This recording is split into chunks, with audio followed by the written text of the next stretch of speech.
More than 10, but less than 20 years ago, my wife and I would on occasion travel from Irwin to Greenville to shop and eat.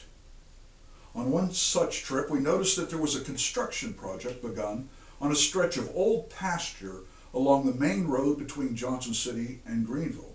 You know, Route 11, the Andrew Johnson Highway that also runs through Hamlin and Jefferson County. Now, ultimately, that project turned out to be a large, state-of-the-art convenience store with multiple gas islands. I remember thinking at the time about what a great location it was for a business, on a busy four-lane primary near a busy intersection in close proximity to a college and high school, and with incredible visibility from either direction you approached it from. But a decade or more later, the pasture land on the west, the same side of the road as the convenience store, had been replaced by a thick forest fragment of 10 to 20-foot trees.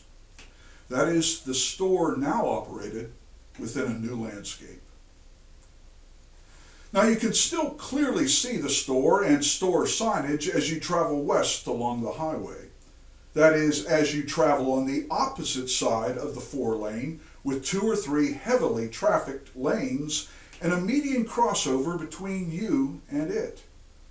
Some of the gas station / store's business surely comes from the westbound traffic, despite the inconvenience. Remember, this is a convenience store, an elevated risk of crossing the four-lane to get there. It is on the eastbound side, however, where one can conveniently and quite safely exit the highway into the store parking lot, that the store and its signage are no longer visible because of the trees, until you are literally right on top of them. With a posted speed limit of 50 miles per hour, you are already well past before you notice the store, unless you already know it's there. Now, it's fine for those folk who have been patronizing the store consistently over the years, perhaps even since it first opened more than a decade ago. The lack of visibility doesn't concern them at all. They know where the store is and what it has to offer. They know the hours of operation, extent of service, and shelf stock, and of course the prices. Most of these constant clientele aren't even aware of the store's current lack of visibility. And who cares, as long as we know it's there and our needs are still being met.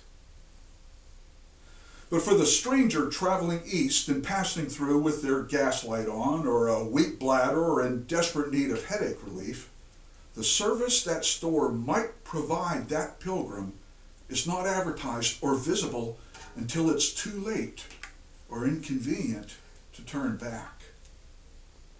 I have to believe that the convenience store business has suffered due to its lack of visibility to those who travel east, because the star that beckons is no longer visible. While I have no statistics to prove it, I've anecdotally noticed the amount of traffic in and out of that store has perceptibly declined over the years, though traffic along that road has increased enormously during that time period. I've often wondered why the franchise owner didn't buy or lease the newly forested plot and remove the visual obstacles, the trees, or at least place additional signage announcing the presence of the store before the trees are encountered. I've wondered if the store owner is even aware of the landscape change and how it's affecting business. Why didn't they adapt to the new landscape? Stating the obvious, we as the church, individually and collectively, have entered a brand new landscape with COVID-19.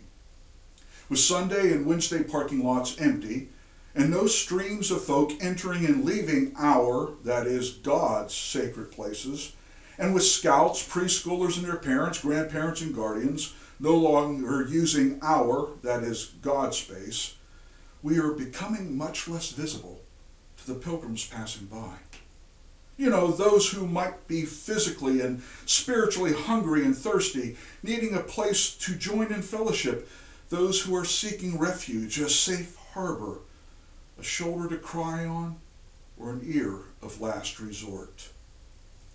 In our new landscape, we must acknowledge the new challenges and creatively expand the ways we can deliver the message that we're here and still very much in business. We at First Jefferson City have already begun that process.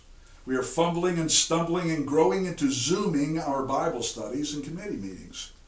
We are interwebbing and YouTubing and URLing that is God's presence, in ways few of us thought likely or kindly of.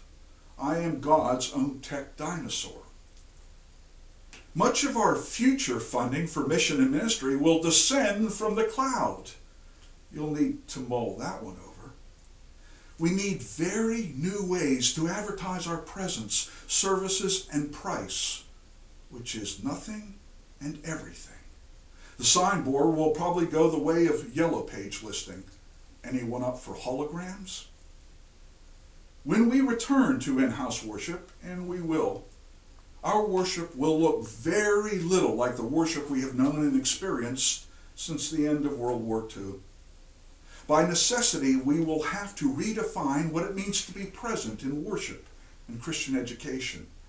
We will have to rethink the concept of gathering. Where two or more of you are gathered, there must be 6 feet in between. If we accept our call as United Methodists to make disciples of Christ for the transformation of the world, then we must accept the new landscape for what it is. We must seek the illumination of the Holy Spirit to find new, more diverse, and better ways to make God's houses and services, literal and supernatural, visible and available to the wandering, the seeking, the learning and growing. Our business, God's business, is too important to get lost in the trees. Will you accept the challenge? Failure is not an option.